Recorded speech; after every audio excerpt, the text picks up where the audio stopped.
കഴിഞ്ഞ ക്ലാസ്സിൽ നമ്മൾ ജേണൽ ബെയറിങ്ങിൻ്റെയും അതുപോലെ ത്രസ്റ്റ് ബെയറിങ്ങിൻ്റെയൊക്കെ ഡിസൈനിങ് ആയിരുന്നു പറഞ്ഞിരുന്നത്. ഡിസൈനിനെ ഗവേൺ ചെയ്യുന്ന ഇക്വേഷന് അത് വെച്ചിട്ടുള്ള കുറച്ച് പ്രോബ്ലംസ് ഒക്കെ നമ്മൾ ചെയ്തു അല്ലേ. ഇനി ബിയറിംഗ് എന്ന് പറയുന്ന സെഷൻ്റെ ലാസ്റ്റ് ഭാഗത്തേക്ക് നീങ്ങുകയാണ് നമ്മൾ. ഇനി നമുക്ക് പഠിക്കാനുള്ളത് ബെയറിംഗ് മെറ്റീരിയലിൻ്റെ properties, important properties of bearing material. നമുക്കറിയാം ബെയറിംഗ് ഉപയോഗിക്കുന്നത് എന്തിനു വേണ്ടിയിട്ടാണ്? മൂവിങ് ആയിട്ടുള്ള ഒരു മെഷീൻ എലമെൻറ്റിനെ സപ്പോർട്ട് ചെയ്യാൻ വേണ്ടിയിട്ട് ഉപയോഗിക്കുന്ന ഒരു മെഷീൻ എലമെൻറ്റാണ് എന്ത്? ബെയറിംഗ് എന്ന് പറഞ്ഞാൽ. അതിൽ ആ സപ്പോർട്ട് ചെയ്യപ്പെടുന്ന മെഷീൻ എലമെൻറ്റിൽ ഉണ്ടാവുന്ന ഫോഴ്സിൻ്റെ ഡയറക്ഷനിൽ മൂവ്മെൻ്റ് ഒന്നും ഇല്ലാതെ അതിൻ്റെ റൊട്ടേഷൻ അല്ലെങ്കിൽ അതിൻ്റെ റെക്റ്റിലീനിയർ മോഷനെ സപ്പോർട്ട് ചെയ്യുന്ന ഒരു മെഷീൻ എലമെൻറ്റാണ് ബെയറിംഗ് എന്ന് പറഞ്ഞത് അല്ലേ. അപ്പോൾ ഇതിൽ ആ ബെയറിംഗ് മെറ്റീരിയലിന് വളരെ ഇമ്പോർട്ടൻ്റ് ആയിട്ടുള്ള സിഗ്നിഫിക്കൻസ് ഉണ്ട്. എന്ന് പറഞ്ഞാൽ ഡിസൈറബിൾ പ്രോപ്പർട്ടി ഇല്ലാത്തൊരു മെറ്റീരിയൽ കൊണ്ടാണ് നമ്മൾ ഈ ബെയറിംഗ് ഉണ്ടാക്കുന്നത് എങ്കിൽ അവിടെ ഹീറ്റ് ലോസ് കൂടാനും ബെയറിങ്ങിൻ്റെ സപ്പോർട്ട് ശരിക്കും നടക്കാത്ത രീതിയിലും അതേപോലെ ഫെയിലിയറുകൾ ഉണ്ടാവാനുള്ള ചാൻസുകളൊക്കെ കൂടുതലാണ് അല്ലേ. അപ്പോൾ ബെയറിംഗ് മെറ്റീരിയലിൻ്റെ പ്രോപ്പർട്ടിക്ക് വളരെ ഇമ്പോർട്ടൻ്റ് ആയിട്ടുള്ള സിഗ്നിഫിക്കൻസ് ഉണ്ട്. നമുക്കറിയാം, ചെറിയ ക്ലാസ്സിലൊക്കെ നമ്മൾ പഠിച്ചതാണ്. ബെയറിങ് സാധാരണ യൂസ് ചെയ്യുന്ന ബെയറിംഗ് മെറ്റീരിയൽ എന്ന് പറയുന്നത് ബാബിറ്റ് മെറ്റൽ, അതുപോലെ ബ്രാസ്, ബ്രോൺസ് ഇങ്ങനെയുള്ള മെറ്റീരിയൽ കൊണ്ടാണ് സാധാരണ ബെയറിങ് ഉണ്ടാക്കുന്നുണ്ടാവുക. ബാബിറ്റ് മെറ്റൽ എന്ന് പറഞ്ഞു കഴിഞ്ഞാൽ കോപ്പർ, ടിന്ന്, ആൻറ്റിമണി ഇവകളുടെ ഒരു അലോയിയാണ് ബാബിറ്റ് മെറ്റൽ. ബാബിറ്റ് മെറ്റലാണ് ഏറ്റവും കോമൺ ആയിട്ട് സാധാരണ യൂസ് ചെയ്യുന്ന ഒരു ബെയറിംഗ് മെറ്റീരിയൽ എന്ന് പറഞ്ഞത്. പിന്നെ ബ്രാസ്, ബ്രോൺസും ഒക്കെ യൂസ് ചെയ്യാറുണ്ട്. ബ്രാസ് എന്താണെന്നറിയാലോ, കോപ്പറും സിങ്കും ഉള്ള ഒരു അലോയാണ് ബ്രാസ്. കോപ്പറും ടിന്നുള്ള ഒരു അലോയാണ് ബ്രോൺസ്. ഇവകളൊക്കെ സാധാരണ ബെയറിംഗ് മെറ്റീരിയലായിട്ട് യൂസ് ചെയ്യാനുള്ള കാരണം എന്താ? ബെയറിംഗ് മെറ്റീരിയലിന് വേണ്ട എല്ലാ ക്വാളിറ്റീസും ഈ മെറ്റീരിയലിന് ഉള്ളത് കൊണ്ടാണ് അത് സാധാരണ യൂസ് ചെയ്യുന്നത്. അപ്പോൾ എന്തൊക്കെയാണ് ഒരു ബെയറിംഗ് മെറ്റീരിയലിന് വേണ്ട പ്രോപ്പർട്ടീസ് എന്നുള്ളതാണ് ഈ ഒരു സെഷനിൽ നമ്മൾ പറയുന്നത്. Good compressive and ഫാറ്റിക് strength. നമുക്കറിയാം ബെയറിംഗ് എന്ന് പറയുന്നത് ഒരു മൂവിങ് എലമെൻറ്റിനെ സപ്പോർട്ട് ചെയ്യുന്ന മെഷീൻ എലമെൻ്റാണ് ബെയറിംഗ് എന്ന് പറഞ്ഞാൽ. അപ്പോൾ അതിൽ വരുന്ന കംപ്രസീവ് ലോഡും അതുപോലെ ഇമ്പാക്റ്റ് ലോഡുകളൊക്കെ വരാൻ ചാൻസ് ഉണ്ട്. അപ്പോൾ ഈ ഇമ്പാക്റ്റ് ലോഡിന് കംപ്രസീവ് ആൻഡ് ആക്സിയൽ ലോഡ്സിനെയൊക്കെ താങ്ങാനുള്ള സപ്പോർട്ട് ചെയ്യാനുള്ള കഴിവ് ആർക്ക് വേണം? ബെയറിംഗ് മെറ്റീരിയലിന് വേണം. Okay. Then second one, high corrosion resistance. High corrosion resistance ആവണം. കൊറോഡ് ചെയ്ത് പോകാൻ പാടില്ല പെട്ടെന്ന് ഈ മെറ്റീരിയൽ, ബെയറിംഗ് മെറ്റീരിയൽ കൊറോഡ് ചെയ്ത് പോയി കഴിഞ്ഞാൽ ഇതിൻ്റെ സപ്പോർട്ടിങ്ങിനെ ബാധിക്കും അത്. അതേപോലെ തന്നെ ഇവിടെ ഫെയിലിയർ ഉണ്ടാവാനുള്ള ചാൻസ് കൂടുതലായിരിക്കും. Then third one, high thermal conductivity. അഥവാ നമുക്കറിയാം റിലേറ്റീവ് മോഷൻ ഉണ്ടാകുമ്പം ഫ്രിക്ഷൻ ഉണ്ടാകും. അഥവാ ഫ്രിക്ഷൻ വഴി കുറച്ച് പവർ ലോസായിട്ട് പോവും. അപ്പോൾ ഇങ്ങനെ പവർ ലോസായി പോകുന്നത് നമ്മൾ കഴിഞ്ഞ ക്ലാസ്സുകളിലൊക്കെ പറഞ്ഞിട്ടുണ്ടായിരുന്നു. പവർ ലോസായിട്ട് പോകുന്നത് ഹീറ്റ് എനർജി പ്രൊഡ്യൂസ് ചെയ്തിട്ടാണ് അല്ലേ. അപ്പോൾ ഈ ഹീറ്റ് എനർജി പ്രൊഡ്യൂസ് ചെയ്യുന്നതിനനുസരിച്ച് ഈ ഹീറ്റ് ഡെസിപ്പേറ്റ് ചെയ്ത് പോവുകയാണെന്നുണ്ടെങ്കിൽ അവിടെ കുറച്ചും കൂടെയൊക്കെ ഫെയിലിയർ ഉണ്ടാവാനുള്ള ചാൻസ് കുറവായിരിക്കും. അപ്പോൾ ഈ bearing material high thermal conductive ആയിട്ടുള്ള ബെയറിംഗ് മെറ്റീരിയൽ ആണ് എങ്കിൽ അവിടെ നമ്മൾ കഴിഞ്ഞ ക്ലാസ്സിൽ പറഞ്ഞിരുന്ന ഹീറ്റ് ഡെസിപ്പേഷൻ കോഎഫിഷ്യൻ്റ് ഇല്ലേ, C, capital C, QD = C × A × TB - TA എന്ന് പറയുന്ന ഒരു ഇക്വേഷൻ നമ്മൾ പഠിച്ചില്ലേ. അതിലുള്ള സിയുടെ വാല്യൂ കൂടും. അഥവാ ഹീറ്റ് ഡെസിപ്പേഷൻ കോഎഫിഷ്യൻ്റ് കൂടിക്കഴിഞ്ഞാൽ തെർമൽ കണ്ടക്ടിവിറ്റി കൂടും. തെർമൽ കണ്ടക്ടിവിറ്റി കൂടിക്കഴിഞ്ഞാൽ അവിടെ പ്രൊഡ്യൂസ് ചെയ്യുന്ന അല്ലെങ്കിൽ ഫ്രിക്ഷൻ വഴി ഉണ്ടാവുന്ന ഹീറ്റ് എനർജി എത്രയും പെട്ടെന്ന് നാച്ചുറലായിട്ട് തന്നെ ഡെസിപ്പേറ്റ് ചെയ്ത് പോകാനുള്ള ടെൻഡൻസി ഉണ്ടാവും. ബെയറിംഗ് മെറ്റീരിയലിൻ്റെ തെർമൽ കണ്ടക്ടിവിറ്റി കൂടിക്കഴിഞ്ഞാലും ബെയറിങ്ങിൻ്റെ ലൈഫ് കൂടും, ഫെയിലിയർ കുറയാനുള്ള ചാൻസ് ഉണ്ട്. ഓക്കെ, അതുകൊണ്ടാണ് തെർമൽ കണ്ടക്ടിവിറ്റി ഹൈ ആവണമെന്ന് പറയുന്നത്. Then fourth one, low coefficient of friction. നമുക്കറിയാം ബെയറിങ്ങിൽ നമ്മൾ പറഞ്ഞിരുന്നു പവർ ലോസ് വരുന്നത് ഫ്രിക്ഷൻ വഴിയാണ് അല്ലേ. പവർ ലോസിൻ്റെ ഇക്വേഷൻ എന്തായിരുന്നു? ഇപ്പോൾ ജേണൽ ബെയറിംഗ് ആണെന്നുണ്ടെങ്കിൽ μ × W × V ആയിരുന്നു. അതിലെ ഈ മ്യൂ ആണെന്ത്? കോഎഫിഷ്യൻ്റ് ഓഫ് ഫ്രിക്ഷൻ അല്ലേ. ബെയറിംഗ് മെറ്റീരിയലിൻ്റെ ഫ്രിക്ഷണൽ കോഎഫിഷ്യൻ്റ് കുറയുന്നതിനനുസരിച്ച് പവർ ലോസും കുറയും. Then fifth and last one, it should have good score resistance so that it does not damage the shaft whenever bearing material comes in contact with shaft. അഥവാ കഴിഞ്ഞ ക്ലാസ്സിലൊക്കെ പറഞ്ഞിരുന്നു journal ബെയറിങ്ങിലും roller ബെയറിങ്ങിലൊക്കെ ആണെന്നുണ്ടെങ്കിൽ അവിടെ relative മോഷനുള്ള ഭാഗത്ത് oil, Greece ഇങ്ങനെയുള്ള കാര്യങ്ങളൊക്കെ കൊടുക്കും, ഫ്രിക്ഷൻ കുറച്ച് കുറയാൻ വേണ്ടിയിട്ട് അല്ലേ. പക്ഷേ ഈ എങ്ങാനും ഈ ഓയിലിൻ്റെ ആബ്സെൻസ് വരികയോ അല്ലെങ്കിൽ ഗ്രീസ് ഇല്ലാത്തൊരവസ്ഥ വരികയൊക്കെ ആണെന്നുണ്ടെങ്കിൽ ഈ ബെയറിംഗ് മെറ്റീരിയലും ഷാഫ്റ്റും തമ്മിൽ മെറ്റൽ ടു മെറ്റൽ കോണ്ടാക്റ്റ് ഉണ്ടാവും. അങ്ങനെ വരുന്ന സമയത്ത് ഈ ബെയറിംഗ് മെറ്റീരിയലിനും അതേപോലെ ഷാഫ്റ്റിനും സ്കോർ റെസിസ്റ്റൻസ് ഉണ്ടാവണം. എന്ന് പറഞ്ഞാൽ സ്കോർ എന്ന് പറഞ്ഞാൽ ഉദ്ദേശിക്കുന്നത് വര വീഴുക, പാടുകൾ ഉണ്ടാവുക എന്നുള്ളതാണ് സ്കോർ കൊണ്ട് ഉദ്ദേശിക്കുന്നത്. അങ്ങനെ സ്കോർ റെസിസ്റ്റൻസ് ഉണ്ടാവണം ഈ ഒരു ബിയറിംഗ് മെറ്റീരിയലിന്. ഇത്രയും കാര്യങ്ങളാണ് ബെയറിംഗ് മെറ്റീരിയലിൻ്റെ ഡിസൈറബിൾ പ്രോപ്പർട്ടീസായിട്ട് നമ്മൾ എണ്ണുന്നത്. കഴിഞ്ഞ ക്ലാസ്സിൽ നമ്മൾ plain bearing, journal bearing, thrust bearing പറഞ്ഞു. ദെൻ ഇനി അടുത്തത് റോളിംഗ് കോണ്ടാക്റ്റ് ബെയറിംഗ്. നമുക്കറിയാം ഡിപ്ലോമ DMEയുടെ സിലബസിൽ റോളിംഗ് കോണ്ടാക്റ്റ് ബെയറിംഗിൻ്റെ പെരിഫറൽ സ്റ്റഡി മാത്രമേ വരുന്നുള്ളൂ. അതുകൊണ്ട് തന്നെ ആ രീതിയിൽ മാത്രമേ നമ്മൾ ഇതിൽ ഉൾപ്പെടുത്തിയിട്ടുള്ളൂ. അപ്പോൾ നമുക്കറിയാം റോളിംഗ് കോണ്ടാക്റ്റ് ബെയറിംഗ് എന്ന് പറഞ്ഞാൽ റിലേറ്റീവ് മോഷൻ വരുന്നത് റോളിംഗ് ആക്ഷൻ ആയിരിക്കും. ജേണലും ബെയറിങ്ങും തമ്മിലുള്ള റിലേറ്റീവ് മോഷൻ റോളിംഗ് ആക്ഷൻ ആയിരിക്കും. എന്ന് പറഞ്ഞാൽ റോളിംഗ് കോണ്ടാക്റ്റ് ബെയറിൽ ഒരു റോളിംഗ് എലമെൻ്റ് ഉണ്ടാവും. ചിലപ്പോൾ അത് ബാളായിരിക്കാം, ചിലപ്പോൾ അത് റോളറായിരിക്കാം, ചിലപ്പോൾ നീഡിലായിരിക്കാം, ഇങ്ങനെയൊക്കെ ആവാം. അപ്പോൾ ഈ ഫിഗറിൽ കാണുന്ന പോലെ ഒരു ഔട്ടർ റേസ് ഉണ്ടാവും, ദെൻ ഒരു ഇന്നർ റേസ് ഉണ്ടാവും, ഒരു കേജ് ഉണ്ടാവും. കേജിലായിരിക്കും നമ്മുടെ റോളിംഗ് എലമെൻ്റ് ഉണ്ടാവുക. ബാളാണെങ്കിൽ ബാൾ, റോളറാണെങ്കിൽ റോളർ. ഇത്രയും കാര്യങ്ങളാണ് ഇതിൽ വരുന്നത്. ഓക്കെ, ഒരു റോളിംഗ് എലമെൻ്റ് ഉണ്ടാവും, അതിനെ സപ്പോർട്ട് ചെയ്യുന്ന ഒരു കേജ് ഉണ്ടാവും, ദെൻ ഒരു ഔട്ടർ റേസ് ഉണ്ടാവും, ഒരു ഇന്നർ റേസ് ഉണ്ടാവും. ഈ ഔട്ടർ റേസാണ് സാധാരണ നമ്മൾ സ്റ്റേഷനറി ആയിട്ട് വെക്കാറ്. ഔട്ടർ റേസിനെയാണ് നമ്മൾ ഫിക്സ് ചെയ്യുക. ദെൻ ഇന്നർ റേസ് എന്ന് പറയുന്നത്, ഇന്നർ റേസിലാണ് ഷാഫ്റ്റ്, ഇന്നർ റേസിൻ്റെ ഇന്നർ ഹോളിലൂടെയാണ് ഷാഫ്റ്റ് നമ്മൾ ഫിക്സ് ചെയ്യുന്നത്. ഈ ഷാഫ്റ്റ് ഫിക്സ് ചെയ്യുമ്പോൾ ഇന്നർ റേസിൻ്റെ ഇന്നർ ഡയമീറ്റർ അതുപോലെ ഷാഫ്റ്റിൻ്റെ ഔട്ടർ ഡയമീറ്ററും ഒരേ ഡയമീറ്റർ ആയിരിക്കും. അത് അതിൽ ഫിക്സ് ചെയ്ത് കഴിഞ്ഞാൽ ഷാഫ്റ്റിൻ്റെ കൂടെ ഇന്നർ റേസ് കറങ്ങാൻ തുടങ്ങും. ഷാഫ്റ്റ് റൊട്ടേറ്റ് ചെയ്യുന്നതിൻ്റെ കൂടെ തന്നെ ഇന്നർ റേസ് കറങ്ങാൻ തുടങ്ങും. അപ്പോൾ അങ്ങനെ ഇവിടെ റിലേറ്റീവ് മോഷൻ ഉണ്ടാവുക എവിടെയായിരിക്കും? ഈ ഔട്ടർ റേസിൻ്റെയും ഇന്നർ റേസിൻ്റെയും ഇടയിൽ നിൽക്കുന്ന റോളിംഗ് എലമെൻറ്റിലായിരിക്കും റിലേറ്റീവ് മോഷൻ ഉണ്ടാവുക. ഇവിടെ നമ്മൾ നേരത്തെ പറഞ്ഞ പോലെ റിലേറ്റീവ് മോഷൻ വരുന്നത് റോളിംഗ് ആക്ഷനിലായിരിക്കും. സ്ലൈഡിങ് ആക്ഷനായിരുന്നു സ്ലൈഡിങ് കോണ്ടാക്ട് ബെയറിംഗിൽ അല്ലേ. ഇവിടെ റോളിംഗ് ആക്ഷനാണ് വരുന്നത്. Then depending upon the direction of load, നേരത്തെ സ്ലൈഡിങ് കോണ്ടാക്റ്റിൽ വന്ന അതേപോലെ തന്നെ ഡയറക്ഷൻ ഓഫ് ലോഡിന് വെച്ചിട്ട് നമ്മൾ ഇതിനെ വീണ്ടും നമുക്ക് വേണമെങ്കിൽ ക്ലാസിഫൈ ചെയ്യാം. Sub classification radial bearing and thrust bearing. ഇവിടെ നേരത്തെ നമ്മൾ പറഞ്ഞ അതേപോലെ തന്നെയാണ്. റേഡിയൽ ബെയറിംഗ് ആണെന്നുണ്ടെങ്കിൽ ഇതിൻ്റെ ഡയറക്ഷൻ ഓഫ് ലോഡ് എന്ന് പറഞ്ഞാൽ ബെയറിങ്ങിന് റേഡിയലി ആയിരിക്കും. അതേപോലെ ത്രസ്റ്റ് ബെയറിംഗ് എന്ന് പറഞ്ഞാൽ ഡയറക്ഷൻ ഓഫ് ലോഡ് ബെയറിങ്ങിൻ്റെ പെർപെൻഡിക്കുലർ ആയിട്ടായിരിക്കും, അല്ലെങ്കിൽ ഷാഫ്റ്റിൻ്റെ ആക്സിസിന് പാരലൽ ആയിട്ടായിരിക്കും ഇതിന് സപ്പോർട്ട് ചെയ്യേണ്ട ലോഡ് വരുന്നത്. അപ്പോഴാണ് ത്രസ്റ്റ് ബെയറിംഗ് എന്ന് പറയാം. ഓക്കെ, അപ്പോൾ ഇതിലും sub classification radial bearing, thrust bearing ഉണ്ട്. അപ്പോൾ റേഡിയൽ റോളിംഗ് കോണ്ടാക്ട് ബെയറിങ്ങും ത്രസ്റ്റ് റോളിംഗ് കോണ്ടാക്ട് ബെയറിങ്ങും ആയിരിക്കും. ദെൻ നമുക്ക് വീണ്ടും വേണമെങ്കിൽ ഇതിനെ ക്ലാസിഫൈ ചെയ്യാം. ഇതിൻ്റെ റോളിംഗ് എലമെൻറ്റ് ഏതാണ് യൂസ് ചെയ്തത് എന്നുള്ള രീതിയിൽ, അഥവാ ball bearing, cylindrical roller bearing, taper roller bearing, then needle bearing, ഇങ്ങനെ നമുക്ക് വീണ്ടും ഈ റോളിംഗ് കോണ്ടാക്ട് ബെയറിങ്ങിനെ ക്ലാസിഫൈ ചെയ്യാം. ദെൻ അതിൻ്റെ കൺസ്ട്രക്ഷൻ വരുന്നത് നമ്മൾ നേരത്തെ ഫിഗറിൽ കണ്ട പോലെ 4 പാർട്സാണുള്ളത്. First one outer race, then inner race, then ഒരു കേജ്, ദെൻ നാലാമത്തെ ഒരു റോളിംഗ് എലമെൻ്റ് ഉണ്ടാവും. ചിലപ്പോൾ അത് ബാളായിരിക്കാം, ദെൻ റോളർ, നീഡിൽ, ഇതിലേതെങ്കിലും ഒന്നായിരിക്കാം. ഓക്കെ, അപ്പോൾ ഇത്രയും 4 കാര്യങ്ങളാണ് മെയിനായിട്ട് ഇതിൻ്റെ കൺസ്ട്രക്ഷനിൽ വരുന്നത്, അഥവാ റോളിംഗ് കോണ്ടാക്ട് ബെയറിങ്ങിൽ വരുന്നത്. ഏതൊക്കെയാണ്? Outer race, inner race, cage, rolling element. ഇതിൽ ഔട്ടർ റേസ് സാധാരണ നമ്മൾ നേരത്തെ പറഞ്ഞ പോലെ സ്റ്റേഷനറി ആയിട്ട് റിജിഡായിട്ട് ഫിക്സ് ചെയ്യുകയാണ് ചെയ്യുക. ഈ ബെയറിങ് എവിടെയാണോ ഫിക്സ് ചെയ്യുന്നത് ആ മെഷീനിലേക്ക്, ആ മെഷീൻ്റെ ബോഡിയിലേക്ക് ഫിക്സ് ചെയ്യുകയാണ് സാധാരണ ചെയ്യാറ്.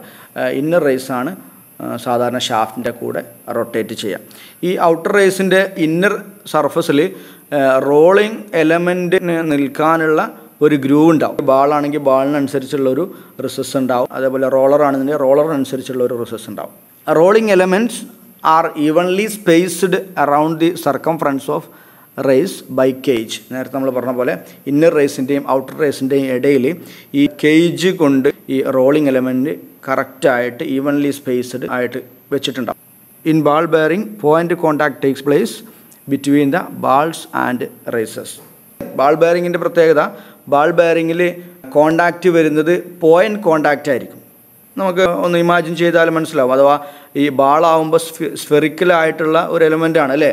അപ്പോൾ ഇന്നർ റേസിലും ഔട്ടർ റേസിലും ഒരു പോയിൻ്റ് മാത്രമേ കോണ്ടാക്റ്റ് വരുന്നുള്ളൂ. In roller bearing A line contact is maintained between roller and races എന്ന് പറഞ്ഞാൽ റോളർ ബെയറിംഗ് ആകുമ്പോൾ നിങ്ങൾക്കറിയാം സിലിണ്ട്രിക്കലായിട്ടുള്ള ഒരു എലമെൻ്റാണ്. അതിൻ്റെ ലെങ്ത് വൈസ് ഒരു ലൈനായിരിക്കും ഔട്ടർ റേസിലും അതുപോലെ ഇന്നർ റേസിലും തട്ടുന്നുണ്ടാവുക. അപ്പോൾ ലൈൻ കോണ്ടാക്റ്റാണ് അവിടെ മെയിൻറ്റെയിൻ ചെയ്യുന്നത്. ഓക്കെ, അത് ടാപ്പർ റോളർ ബെയറിംഗ് ആണെങ്കിലും നീഡിൽ ബെയറിംഗ് ആണെങ്കിലും അതേപോലെ തന്നെ ലൈൻ കോണ്ടാക്റ്റ് ആയിരിക്കും. പക്ഷേ ബാൾ ബെയറിംഗ് ആണെങ്കിൽ പോയിൻ്റ് കോണ്ടാക്റ്റാണ് അവിടെ ഉണ്ടാവുക. അപ്പോൾ അതുകൊണ്ട് തന്നെ റോളർ ബെയറിംഗ് എന്ന് പറഞ്ഞത് അല്ലെങ്കിൽ ടാപ്പർ റോളർ ബെയറിംഗ് അതുപോലെ നീഡിൽ ബെയറിംഗ് ഇതൊക്കെ ബാൾ ബെയറിങ്ങിനെ അപേക്ഷിച്ച് ലോഡ് ക്യാരിയിങ് കപ്പാസിറ്റി കൂടുതലുള്ള ബെയറിങ്സ് ആണ്. അതിൽ തന്നെ നീഡിൽ ബെയറിംഗ് ആണെന്നുണ്ടെങ്കിൽ കുറച്ചും കൂടി കൂടുതൽ ഹെവി ലോഡിനെ ക്യാരി ചെയ്യാനുള്ള കപ്പാസിറ്റി നീഡിൽ ബെയറിങ്ങിന് ഉണ്ടാവും. ഇത് നമ്മൾ റോളർ ബെയറിങ്ങിൻ്റെ ഒരു ഫിഗറായിട്ട് കാണിച്ചതാണ് റോളർ ബെയറിങ്. അപ്പോൾ ഔട്ടർ റേസ് ഈ ലെഫ്റ്റ് സൈഡിലുള്ള ഫിഗർ ഒന്ന് ശ്രദ്ധിക്കുക. ഔട്ടർ റേസ് മനസ്സിലായാലോ എന്താണ്? ഔട്ടറായിട്ടുള്ള നമ്മൾ പുറത്തേക്ക് കാണുന്ന ആ ഭാഗമാണ് outer race. Then inner race ഷാഫ്റ്റിനെ കണക്ട് ചെയ്യുന്ന ആ ഭാഗത്തിനെയാണ് നമ്മൾ ഇന്നർ റേസ് എന്ന് പറയുക. ഈ ഇന്നർ റേസിൻ്റെയും ഔട്ടർ റേസിൻ്റെയും ഇടയിൽ കേജുമായി ഫിക്സ് ചെയ്തിട്ടുള്ള വാളിന് നിങ്ങൾക്ക് ഈ ഫിഗറിൽ കാണാം. ഇത്രയും ഡീറ്റെയിൽ ആയിട്ട് നിങ്ങൾക്ക് വേണമെന്നില്ല, പക്ഷേ നിങ്ങൾക്ക് ക്ലാസ് എടുക്കുമ്പോൾ മനസ്സിലാകാൻ വേണ്ടിയിട്ടാണ് ഞാൻ ഇതിൽ ഉൾപ്പെടുത്തിയിട്ടുള്ളത്. ദെൻ റോളിംഗ് കോണ്ടാക്റ്റ് ബെയറിങ്ങിൽ വേറെ 2 ടൈപ്പായിരുന്നു, നീഡിൽ ബെയറിങ്ങും ടാപ്പർ റോളർ ബെയറിങ്ങും. അതിൻ്റെ ഫിഗർ മാത്രം ആണ് നമ്മൾ ഇവിടെ കാണിക്കുന്നുള്ളൂ. കാരണം നമ്മുടെ സിലബസിൽ അത്രയേ ഉള്ളൂ. റോളിംഗ് കോണ്ടാക്റ്റ് ബെയറിങ് അത്ര ഡീപ്പായിട്ട് നമുക്ക് പഠിക്കാനില്ല.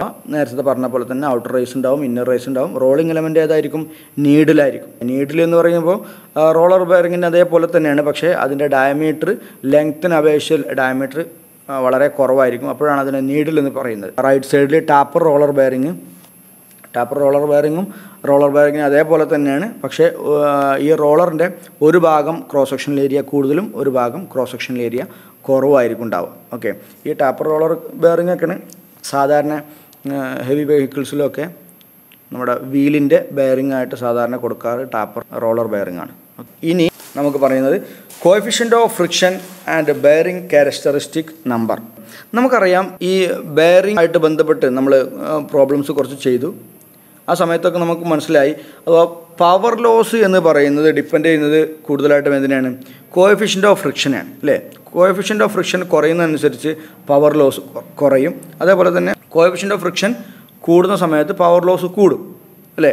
കോഎഫിഷ്യൻ്റ് ഓഫ് ഫ്രിക്ഷൻ പല കാര്യങ്ങൾ ഡിപ്പെൻഡ് ചെയ്യുന്നതാണ്. കറക്റ്റായിട്ട് അതിൻ്റെ വാല്യൂ, പ്രിസൈസ് ആയിട്ടുള്ള വാല്യൂ നമുക്ക് കണ്ടുപിടിക്കാൻ വളരെ ബുദ്ധിമുട്ടാണ്. പക്ഷേ നമ്മുടെ എൻജിനീയേഴ്സ് പല എക്സ്പെരിമെൻറ്റ്സും അതുപോലെ പല അനാലിസിസും നടത്തിയിട്ട് ഈ കോഎഫിഷ്യൻ്റ് ഓഫ് ഫ്രിക്ഷനെ ഡിപ്പെൻഡ് ചെയ്യുന്ന 3 ഡയമെൻഷൻലെസ് ആയിട്ടുള്ള പാരാമീറ്റേഴ്സ് കണ്ടെത്തിയിട്ടുണ്ട്. കോഎഫിഷ്യൻ്റ് ഓഫ് ഫ്രിക്ഷൻ ഒരു ഫംഗ്ഷൻ ആയിട്ടാണ് നമ്മൾ കാണിക്കുന്നത്. Mu equal to 5 of Zn/P, D/C, L/D എന്ന് പറഞ്ഞാൽ ബെയറിങ്ങിൽ വരുന്ന കോഎഫിഷ്യൻ്റ് ഓഫ് ഫ്രിക്ഷൻ എന്ന് പറയുന്നത് 3 ഡയമെൻഷൻലെസ് പാരാമീറ്റേഴ്സിനെ ഡിപ്പെൻഡ് ചെയ്യുന്നു. ഏതൊക്കെയാണ്? Zn/P, ദെൻ D/C, L/D ഇത്രയും പാരാമീറ്റേഴ്സിനെ ഡിപ്പെൻഡ് ചെയ്യുന്നുണ്ട്.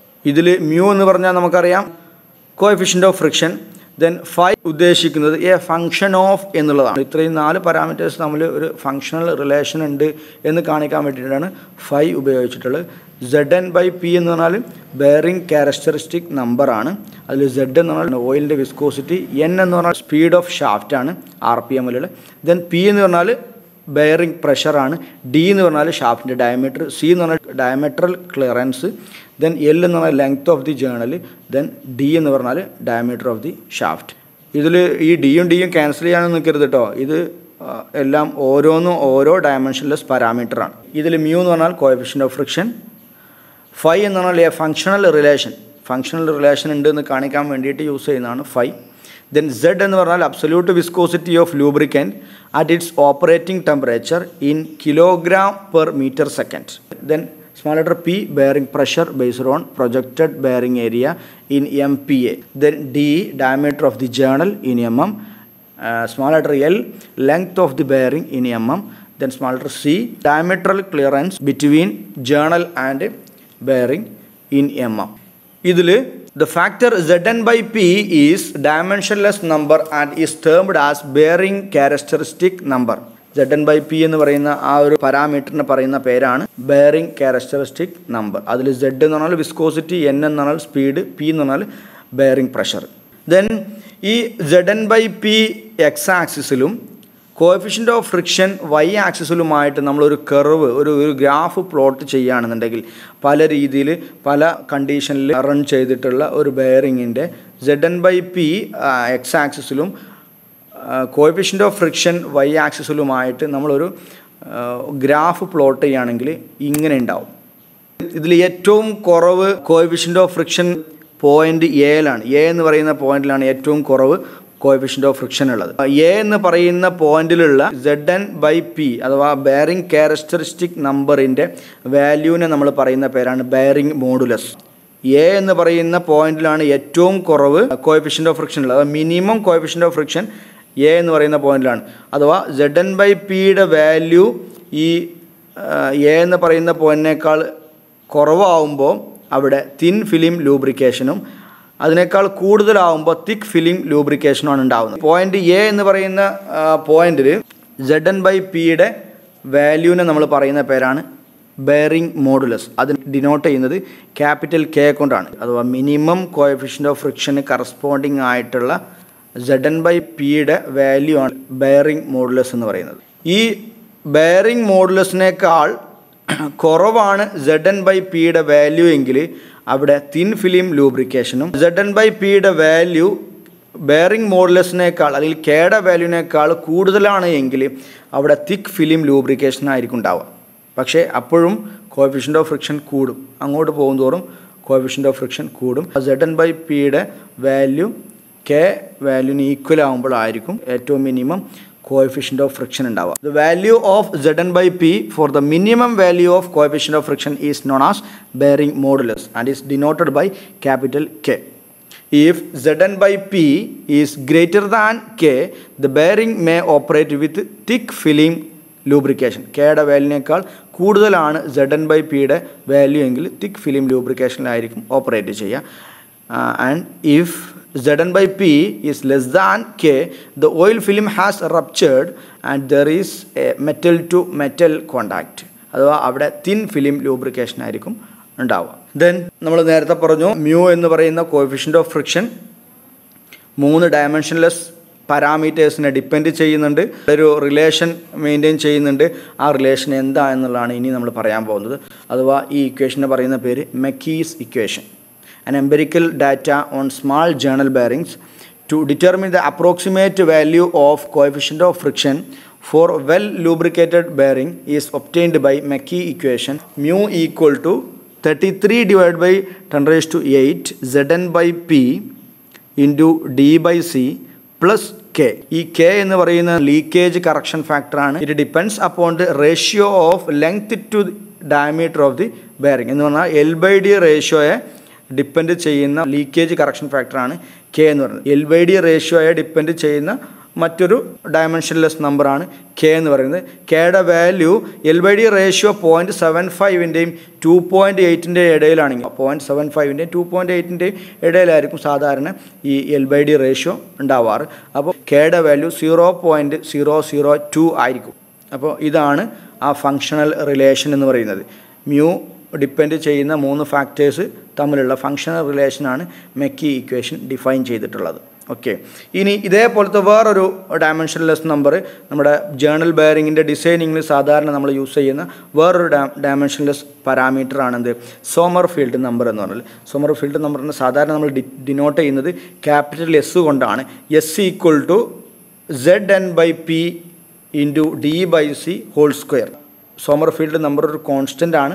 ഇത് സാധാരണ ഡിസൈൻ പർപ്പസിന് നമ്മൾ സാധാരണ യൂസ് ചെയ്യുന്നത് 14.3 × 10⁶ എന്നുള്ള വാല്യൂ ആണ്.